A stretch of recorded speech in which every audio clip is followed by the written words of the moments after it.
कैसे हैं आप? आइए, मैं भूदेव शर्मा आपको हिंदी की ऑनलाइन क्लासेज में क्रिया के दूसरे भेद प्रयोग व अर्थ के आधार पर क्रिया के भेद के बारे में आज पढ़ाने जा रहा हूं। देखिए, प्रयोग व अर्थ के आधार पर क्रिया के निम्न दो भेद होते हैं। प्रयोग व अर्थ के आधार पर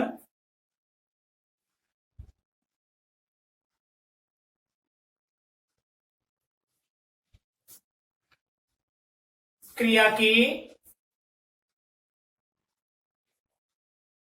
निम्न भेद हैं।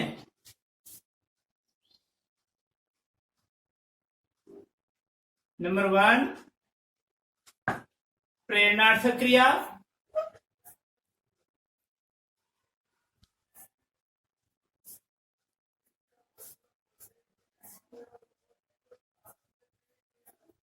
और नंबर 2,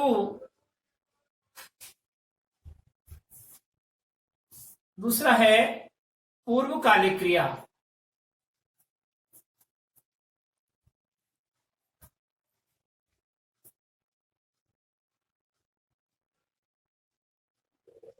ध्यान देना, पूर्वकालिक को ही पूर्णकालिक क्रिया कहा जाता है या पूर्णकालिक क्रिया।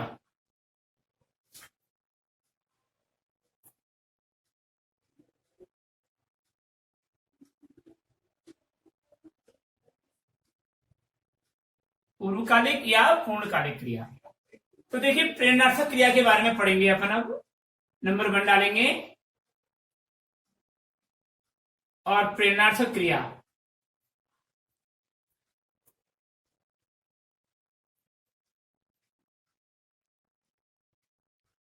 देखिए, मैं बताऊं आपको, प्रेरणा अर्थक अर्थात प्रेरणा प्रदान करने वाली क्रिया प्रेरणार्थक क्रिया कहलाती है।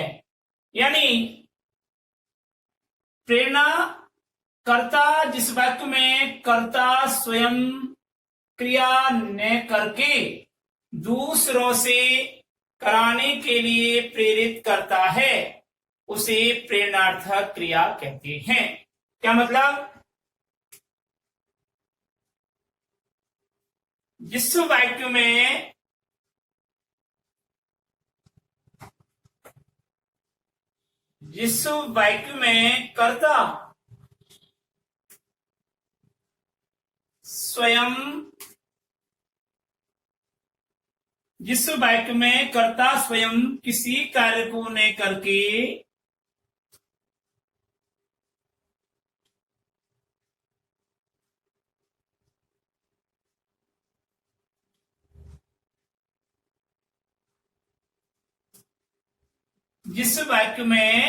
कर्ता स्वयं किसी कार्य को न करके उसे किसी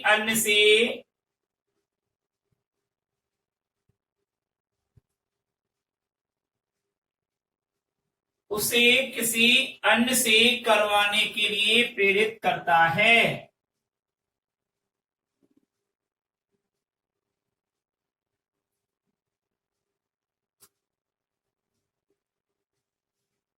प्रेरित करता है।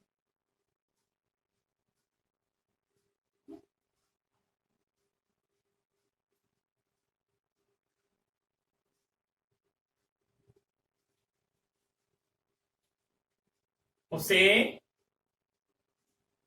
प्रेरणार्थक क्रिया कहते हैं।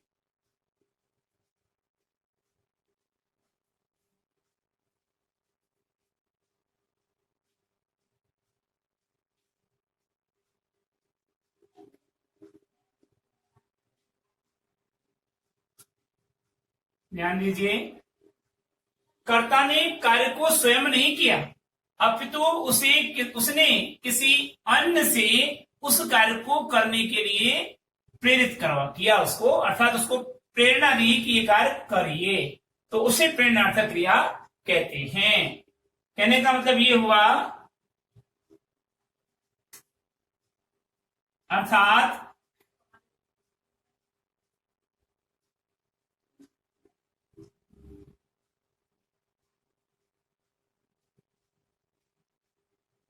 वाक्य में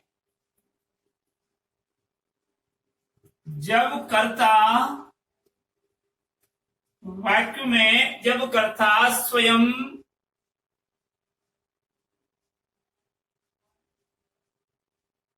किसी कार्य को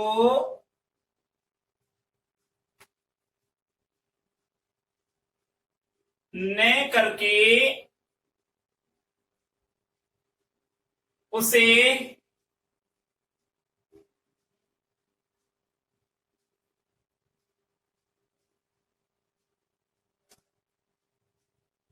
किसी अन्य से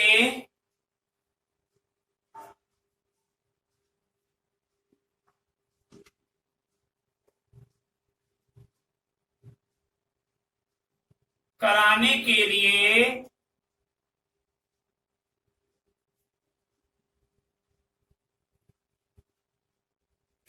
प्रेरणा देता है।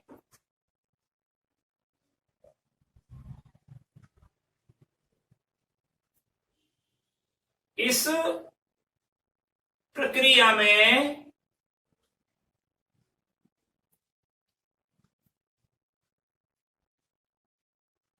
उत्पन्न होने वाली प्रयुक्त होने वाली क्रिया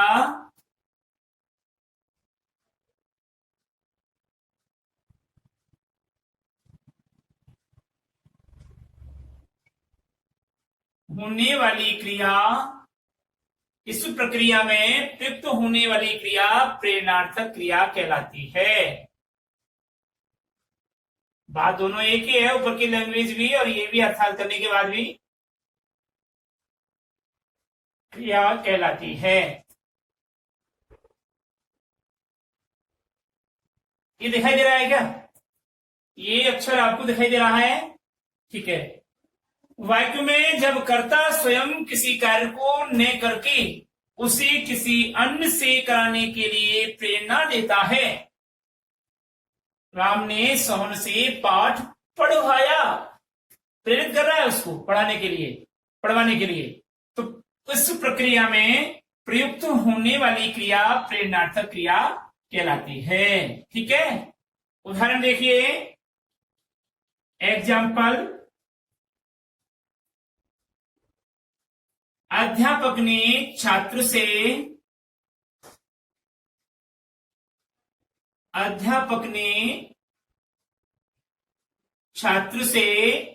पाठ पढ़वाया।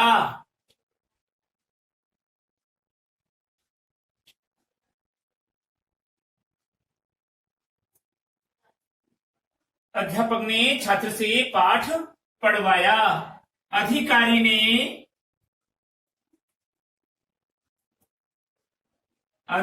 ने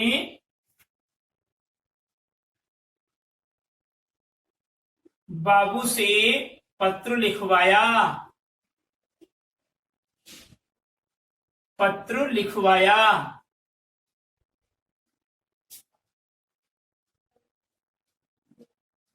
सिपाही ने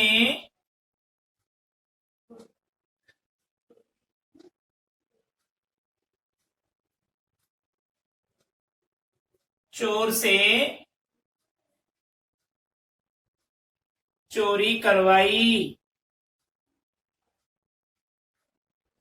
तो कहने का मतलब पढ़वाया, लिखवाया, करवाया, ये भावार्थ निकलता है जिस क्रिया का, वे क्रियाएं क्या कहलाएंगी? प्रेरणार्थक क्रिया कहलाएंगी।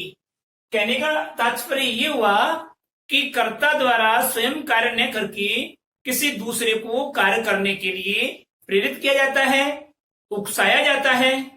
ऐसी क्रिया को प्रेरणार्थक क्रिया कहते हैं। यहाँ छात्र से पाठ पढ़वाया, लिखवाया, दौड़ कर, यहाँ चोरी करवाई, दौड़वाया, है ना, हंसवाया, रुलवाया, इस तरीके का भाव जब आता है क्रिया में तो वह प्रेरणार्थक क्रिया कहलाती है। अब आता है पूर्वकालिक क्रिया। बता दें, पूर्वकालिक क्रिया।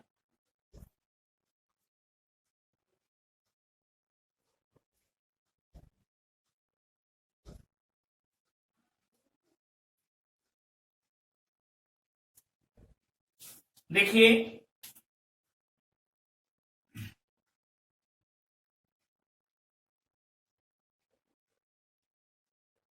पूर्वकालिक क्रिया।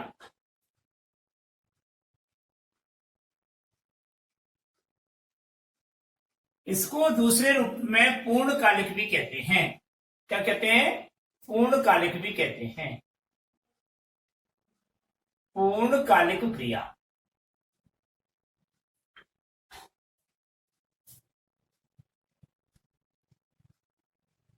ठीक है, अब अपन पढ़ते हैं पूर्वकालिक क्रिया या पूर्णकालिक क्रिया, इसके बारे में।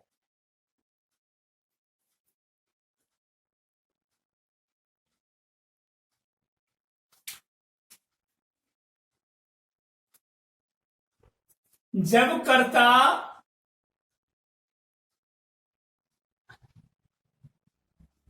एक कार्य समाप्त करके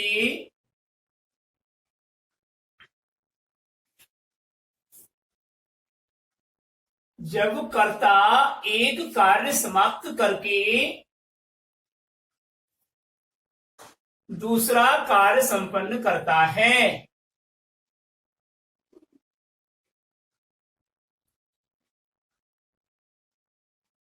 जब कर्ता एक कार्य समाप्त करके दूसरा कार्य संपन्न करता है, तो पहले प्रयुक्त होने वाली क्रिया तो पहले प्रयुक्त होने वाली क्रिया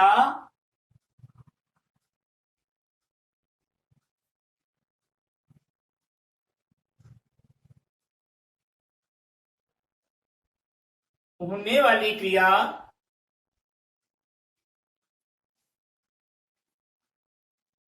पूर्वकालिक क्रिया कहलाती है।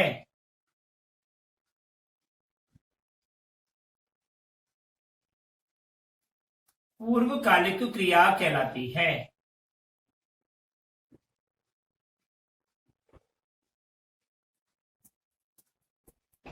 ध्यान दीजिए,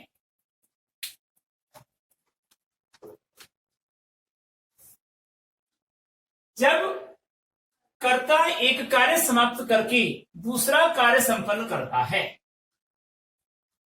मोहन खाना खाकर दूरदर्शन देखता है, तो पहले कौन सा क्रिया हुई? खाना खाकर। तो खाकर यहां पर जो पहले क्रिया हुई वह हुई पूर्वकालिक।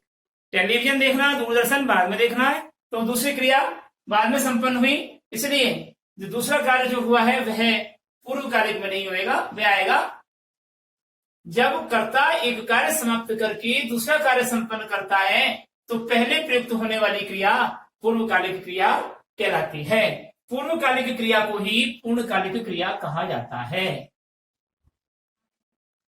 पूर्वकालिक क्रिया को ही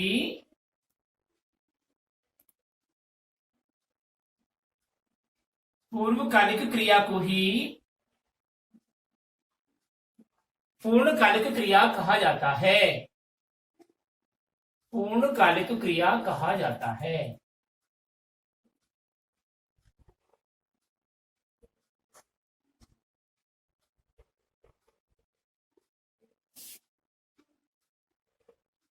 ठीक है, पूर्णकालिक अर्थात पूरा समय में संपन्न की जाने वाली क्रिया, अर्थात एक कार्य समाप्त करके पहले जो प्रयुक्त होने वाली क्रिया है वह पूर्ण समय में हुई है, इसलिए उसे ही हमने क्या कहा? पूर्वकालिक क्रिया कहा है। जैसे एग्जाम्पल देखिए, मोहन स्नान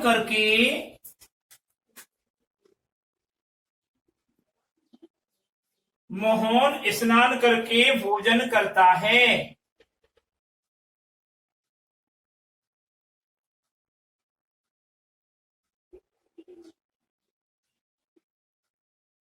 तो यहां पर पहले संपन्न कौन सी हो रही है क्रिया? पहले कौन सी क्रिया कार्य कर रही है? तो पहले कर रही है स्नान करना, तो ये पूर्वकालिक क्रिया है। भोजन करना नहीं, स्नान करना, तो ये आपकी पूर्वकालिक क्रिया है।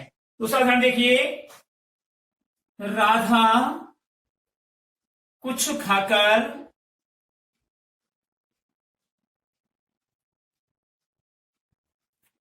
विद्यालय जाती है, विद्यालय जाती है। अब यहां पर पहले संपन्न कौन सी क्रिया हुई? खाकर, और बाद में हुई जाना, जाती है। तो यहां पर जो पहले क्रिया होती है वह पूर्वकालिक क्रिया का रूप है। ठीक है, तो यहां पर क्या हो गया कि जब कर्ता एक क्रिया समाप्त करके दूसरी क्रिया करता है, आगे ना, अर्थात हम इसको ऐसा लिख सकते हैं, अर्थात जब कर्ता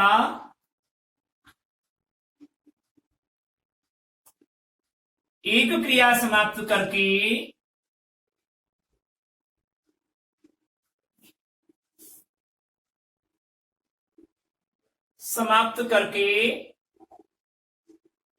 दूसरी क्रिया संपन्न करता है,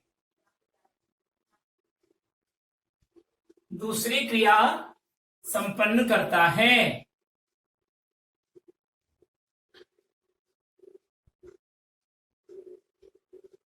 तो पहले या पूर्व में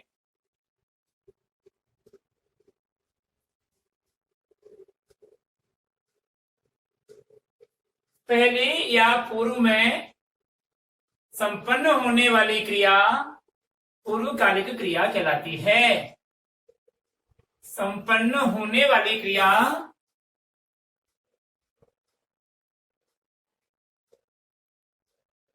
पूर्वकालिक क्रिया कहलाती है।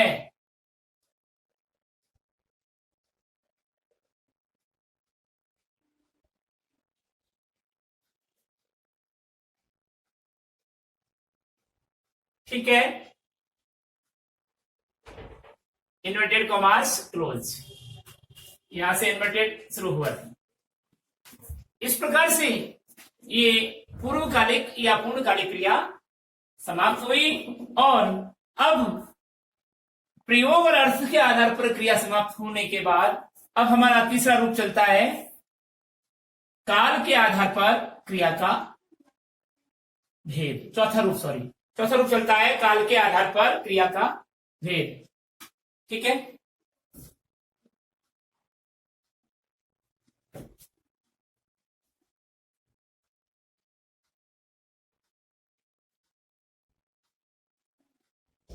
पहला रचना के आधार पर क्रियाभेद, पहला कर्म के आधार पर क्रियाभेद, दूसरा रचना के आधार पर क्रियाभेद, तीसरा प्रयोग अथवा अर्थ के आधार पर क्रियाभेद, और चौथा आपका है, अब चौथा पढ़ेंगे, और पिछला जो है हमने तीसरा पढ़ा था, चौथा पढ़ेंगे काल के आधार पर क्रियाभेद। काल के आधार पर क्रियाभेद।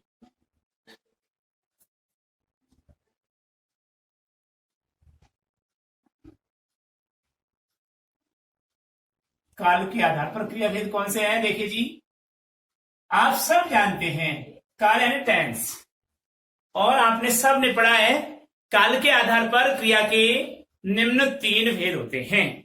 कौन कौन से अंग्रेजी में पढ़े हैं? टेंस तीन प्रकार के होते हैं, प्रेजेंट टेंस, सबसे पहले पास्ट टेंस, प्रेजेंट टेंस और फ्यूचर टेंस। तो ऐसे ही हमारे काल के आधार पर क्रिया के भेद देखिए, पूर्वकालिक क्रिया, काल के आधार पर क्रिया के भेद देखिए, भूतकालिक क्रिया। तो पहले लिख देते हैं इसका फाउंडेशन। काल के आधार पर क्रिया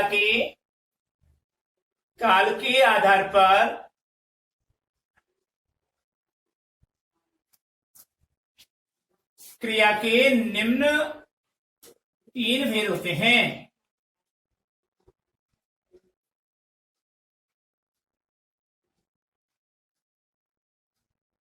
तीन भेद होते हैं।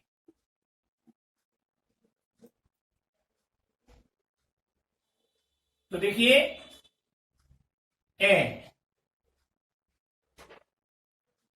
देखेंगे पहले बिंदु में यानी ए बिंदु में देखेंगे भूतकालिक क्रिया। भूतकालिक क्रिया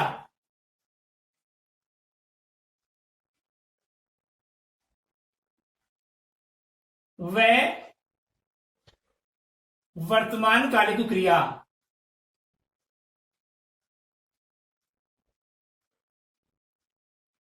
वर्तमान कालिक क्रिया और से भविष्यत कालिक क्रिया।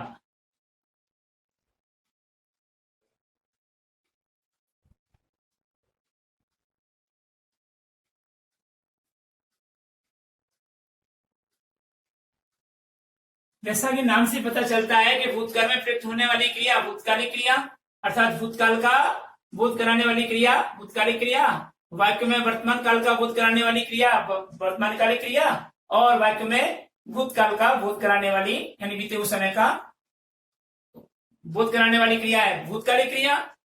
चल रहा है ये वर्तमान समय में है उसे वर्तमान कालिक क्रिया, और आने वाला समय की बात करने वाली क्रियाएं भविष्यकालिक क्रिया कहलाती हैं।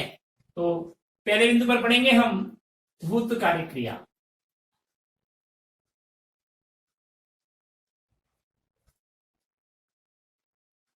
भूतकालिक क्रिया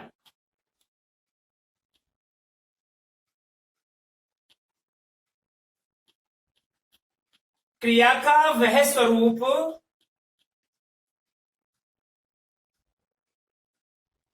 क्रिया का वह स्वरूप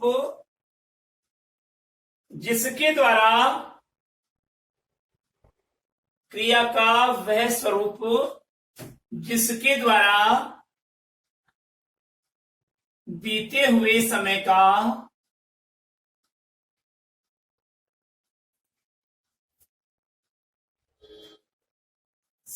का बोध होता है।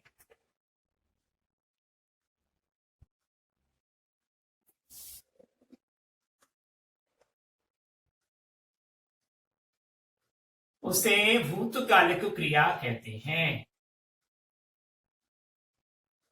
उसे भूतकालिक क्रिया कहते हैं।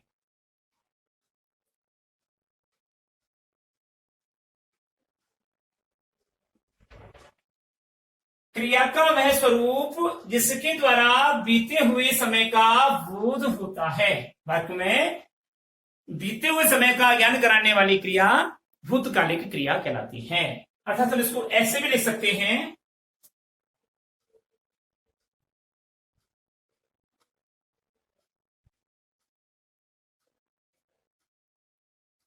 वे क्रियाएं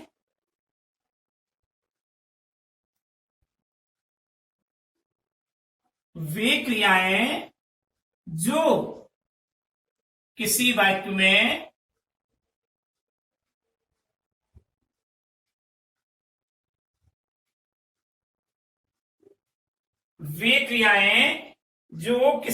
में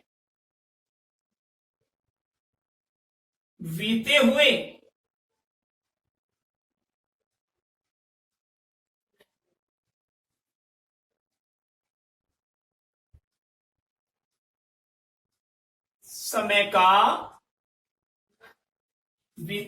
समय का ज्ञान कराता है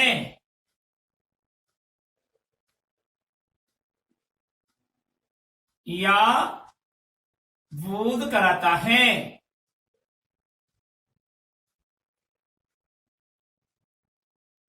वे क्रियाएं जो किसी वाक्य में बीते हुए समय का ज्ञान कराते हैं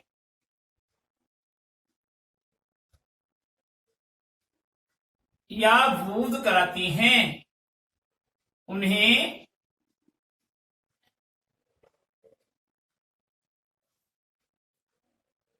भूतकालिक क्रिया कहते हैं।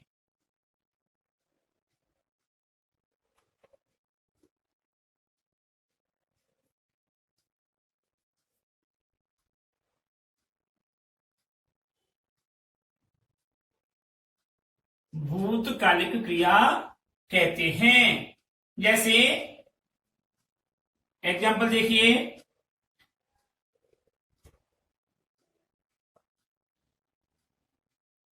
भूदेव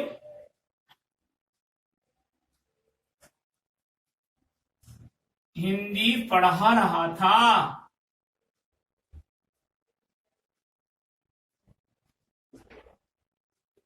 यानी कि बीते हुए समय का इस क्रिया के द्वारा ज्ञान हो रहा है कि अब नहीं, बीते हुए समय में पढ़ाया था। इसलिए अगला देखिए, दूसरा उदाहरण देखिए इसमें।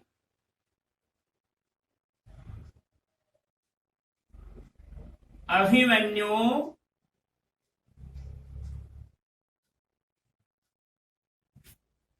चक्रव्यूह में मारा गया।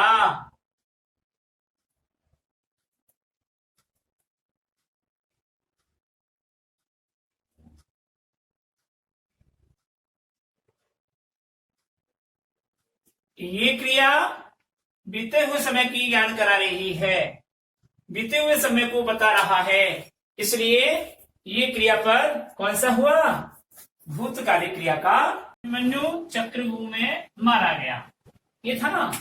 तो अभिमन्यु, अगला उदाहरण देखिए। सीता भी राम के साथ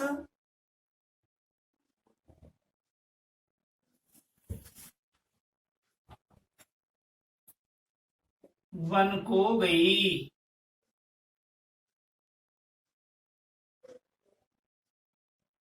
थी। अब यहां पर बीते हुए समय की बात कर रहा है, इसलिए यहां पर भूतकालिक क्रिया का रूप हुआ। अगला आता है वर्तमान कालिक क्रिया। वह वर्तमान कालिक क्रिया।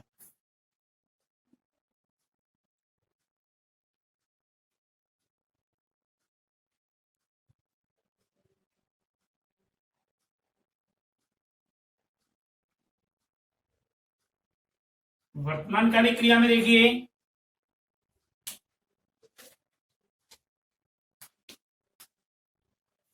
क्रिया का वह रूप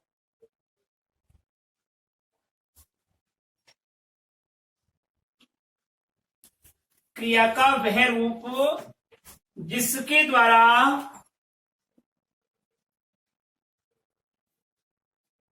क्रिया का वह रूप जिसके द्वारा वर्तमान में कार्य के संपन्न होने का बोध होता है। वर्तमान समय में कार्य के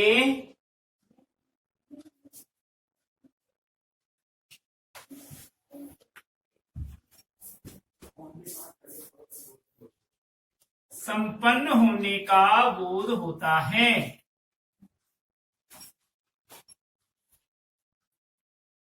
होने का बोध होता है।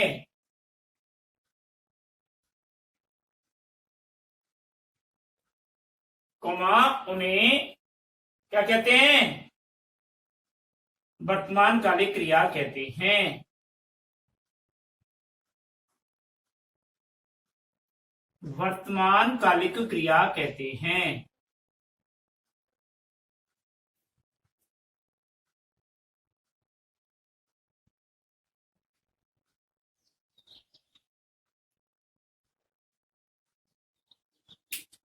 क्रिया का वह स्वरूप जिसके द्वारा वर्तमान समय में कार्य के संपन्न होने का बोध होता है।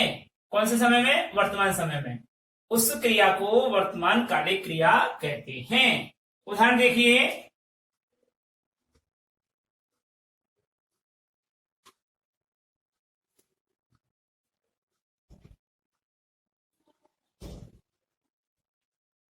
उदाहरण है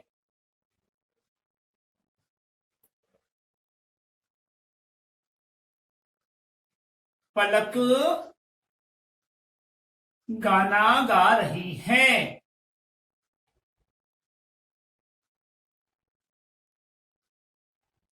एट प्रेजेंट, वर्तमान काल। वर्तमान काल की क्रिया है गा रही है। ठीक है। जैसे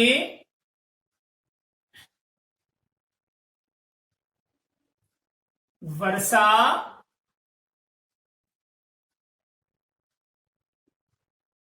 पुस्तक पढ़ रही है।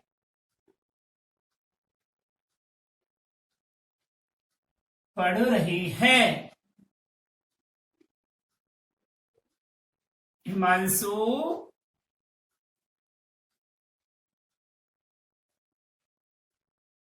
विद्यालय जा रहा है। ये सब जा रहा है, पढ़ रही है, ये सब वर्तमान काल का बोध कराने वाले क्या हैं? शब्द हैं। और यहां इनसे वर्तमान काल क्रिया का ज्ञान हो रहा है। अब आता है आपका से, भविष्यकालिक क्रिया। भविष्यकालिक क्रिया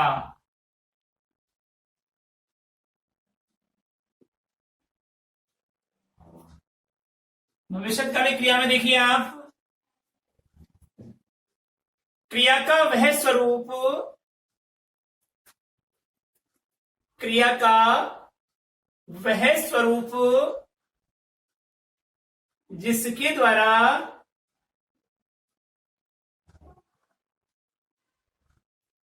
क्रिया का वह स्वरूप जिसके द्वारा आने वाले समय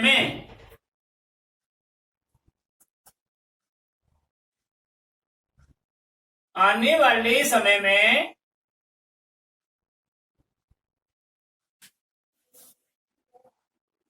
कार्य के संपन्न होने का बोध होता है। कार्य के संपन्न होने का बोध होता है।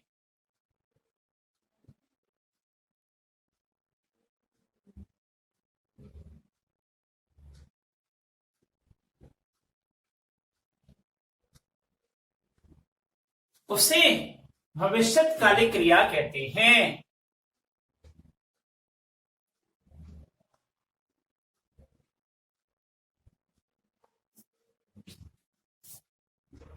भविष्यकालिक क्रिया कहते हैं।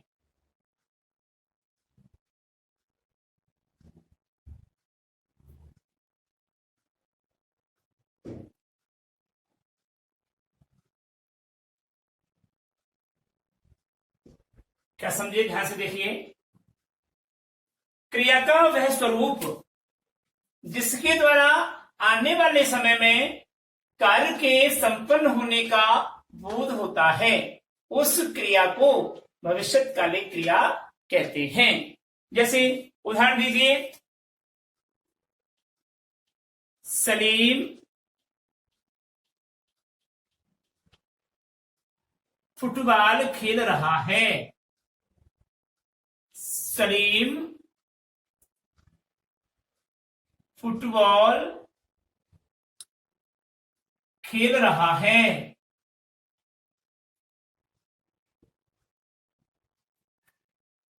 सॉरी, भविष्यकालिक, ध्यान दीजिए, सॉरी। सलीम फुटबॉल खेलेगा। यहां ये रूप है, आने वाले समय की बात कर रहा है ना, आने वाले समय में। दूसरा लिखिए, अहमद जयपुर जाएगा।